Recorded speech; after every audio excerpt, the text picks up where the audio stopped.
रूसी तेल की खरीद को लेकर ट्रंप पहले से ही भारत से चिढ़े हुए हैं और अब यूक्रेन की तरफ से ऐसा बयान दिया गया है जो उन्हें और नाराज कर सकता है। दरअसल यूक्रेन रूस युद्ध के बीच भारत की भूमिका लगातार मजबूत होती जा रही है। विदेश मंत्री एस जयशंकर ने गुरुवार को यूक्रेन के विदेश मंत्री आंद्रेई सिहिबा से फोन पर बात की और भारत ने एक बार फिर से युद्ध को जल्द खत्म करने की अपनी प्रतिबद्धता दोहराई। सिबिहा ने भारत की आधिकारिक आवाज और युद्ध खत्म कराने की सक्रिय भूमिका पर भरोसा जताया, जो अमेरिकी राष्ट्रपति डोनाल्ड ट्रंप को चुभ सकता है। ट्रंप भारत पर रूसी तेल खरीदने के लिए टैरिफ थोपकर रूस को कमजोर करने की कोशिश कर रहे हैं, लेकिन यूक्रेन अब भारत को शांति प्रयासों में सक्रिय भागीदार मान रहा है। ये ट्रंप की रणनीति पर सवाल उठा सकता है। रिपोर्ट्स के अनुसार जयशंकर और सिबिहा की फोन कॉल में द्विपक्षीय सहयोग के अलावा यूक्रेन युद्ध पर गहन चर्चा हुई। जयशंकर ने एक्स पर लिखा, हमारे द्विपक्षीय सहयोग के साथ साथ यूक्रेन संघर्ष पर भी चर्चा हुई।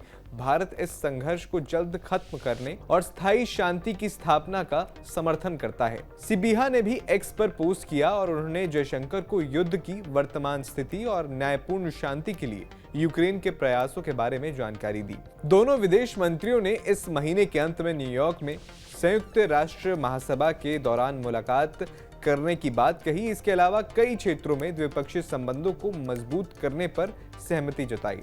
ये बातचीत प्रधानमंत्री मोदी की चीन के बीजिंग में शंघाई सहयोग संगठन शिखर सम्मेलन के दौरान पुतिन से मुलाकात के 3 दिन बाद हुई। मोदी ने पुतिन से कहा था कि भारत यूक्रेन में शांति स्थापित करने के सभी प्रयासों का स्वागत करता है और मानवता की पुकार है कि संघर्ष को जल्द खत्म किया जाए। भारत की ये न्यूट्रल लेकिन सक्रिय भूमिका वैश्विक स्तर पर सराही जा रही है।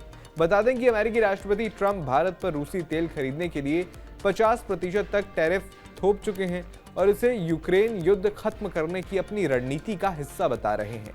ट्रंप प्रशासन ने अमेरिकी सुप्रीम कोर्ट में दाखिल याचिका में कहा है कि ये टैरिफ रूस के युद्ध को खत्म करने के लिए जरूरी है और भारत जैसे देशों को रूसी ऊर्जा खरीदने से रोककर रूस को आर्थिक रूप से कमजोर किया जा सकता है। ट्रंप का दावा है कि ये टैरिफ अमेरिका को मजबूत बनाते हैं और शांति प्रयासों में मदद करते हैं, लेकिन यूक्रेन का भारत पर भरोसा जताना ट्रंप की रणनीति को चुनौती देता है। जहां ट्रंप भारत को दबाव में लाकर रूस को अलग थलग करने की कोशिश कर रहे हैं, वहीं यूक्रेन भारत को शांति वार्ता में सक्रिय भागीदार मान रहा है। विशेषज्ञों का कहना है कि ट्रंप की टैरिफ फॉर पीस नीति भारत को चीन या रूस की ओर धकेल सकती है, जो अमेरिका के लिए उल्टा पड़ सकता है। ट्रंप ने पहले भी भारत पाकिस्तान जैसे मुद्दों में मध्यस्थता का दावा किया था, लेकिन पीएम मोदी ने इसे सिरे से खारिज कर दिया था। आपका इस वीडियो पर क्या कहना है, हमें कमेंट बॉक्स में जरूर बताएं।